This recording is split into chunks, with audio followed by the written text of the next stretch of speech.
Assalamualaikum warahmatullahi wabarakatuh. Perkenalkan, kami dari kelompok 5. Kami akan mempresentasikan tentang pengendalian intern perspektif teknis. Berikut ini adalah anggota kelompok kami. Yang pertama ada Nova dengan NIM 183. Yang kedua ada Randika Prakasa dengan NIM 187. Yang ketiga Maharani dengan NIM 218. 4 ada Nadila dengan NIM 231. Yang kelima ada Berlian Indah dengan NIM 235, yang keenam ada Fardisa Winnie dengan NIM 245, dan yang terakhir ada Elanda dengan NIM 251. Pengendalian intern perspektif teknis ialah pengendalian aplikasi atau yang disebut dengan kontrol internal komputer yang berlaku khusus untuk komputerisasi tertentu pada suatu organisasi atau pengendalian yang berlangsung terkait dengan transaksi pada suatu aplikasi tertentu. Manfaat dari pengendalian ini adalah untuk mengurangi terjadinya risiko, dan apabila terjadi, harus ada korektif di mana tingkat kerugian supaya seminimal mungkin.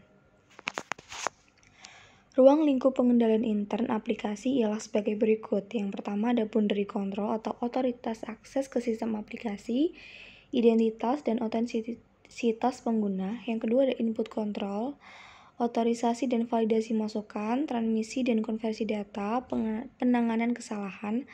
Yang ketiga ada proses kontrol atau pemeliharaan ketepatan data, pengujian terprogram atas batasan dan memadainya pengolahan.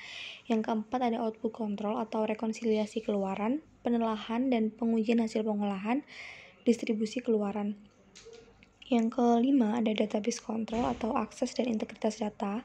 Yang terakhir ada communication control, yaitu gangguan komunikasi organisasi. Boundary control merupakan interface antara user dengan sistem berbasis teknologi informasi. Pengendalian batas-batas sistem aplikasi atau boundary control mempersyaratkan bahwa suatu sistem aplikasi komputer perlu jelas desainnya, yaitu yang pertama ada ruang lingkup sistem, yaitu meliputi apa saja dokumen inputnya, dari mana sumbernya, tujuan pengelolaan data, siapa penggunanya, siapa pemegang kewenangan. User yang akses ke komputer harus memiliki otoritas dan identitas yang otentik. Yang kedua ada subsistem atau keterkaitan. Sistem terdiri dari subsistem, modul, program, dan perlu kejelasan ruang lingkupnya dan keterkaitan antara subsistem atau modul-modul. Nah, tujuan utama dari boundary control sendiri ada dua, yaitu untuk mengenal identitas dan otentik user. Yang kedua, untuk menjaga agar sumber daya sistem informasi digunakan oleh user dengan cara yang ditetapkan. Input control merupakan salah satu tahap dalam sistem komputerisasi yang krusial dan mengandung resiko. Resiko tersebut, yang pertama ada data transaksi yang ditulis oleh pelaku, transaksi salah atau ATM error. Yang kedua ada kesalahan pengisian dengan sengaja atau bentuk kecurangan. Yang ketiga ada jika output salah, maka input yang dihasilkan juga akan salah. Jika data yang diinput salah dan lolos karena tidak terdeteksi oleh kontrol manual atau terprogram, maka hal ini dapat menyebabkan kesalahan yang terus berlanjut.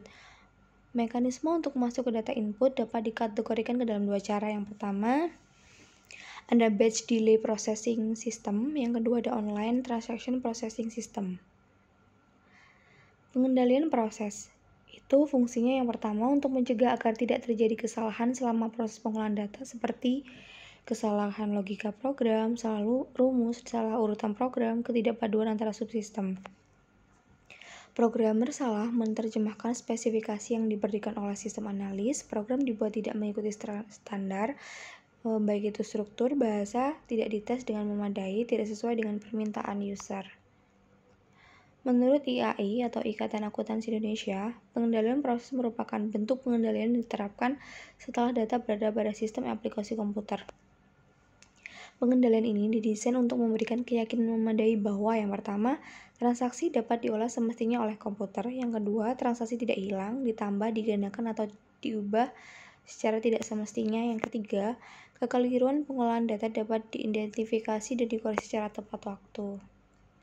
Output control desain untuk menjamin agar output atau informasi dapat disajikan secara akurat, lengkap, mutakhir, dan didistribusikan pada orang-orang yang berhak secara tepat dan tepat waktu.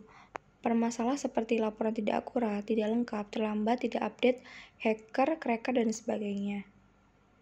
Metode output control yang pertama yaitu rekonsiliasi keluaran dengan masukan dan pengolahan, membandingkan hasil keluaran dari sistem dengan dokumen asal, penelaahan dan pengujian hasil-hasil pengolahan. Proses ini biasanya dilakukan oleh atasan langsung terhadap pegawainya. Pendistribusian keluaran, hanya keluaran yang diperlukan saja yang didistribusikan kepada yang berhak. Terima kasih. Sekian presentasi dari kelompok kami. Jika ada yang salah, mohon dimaafkan.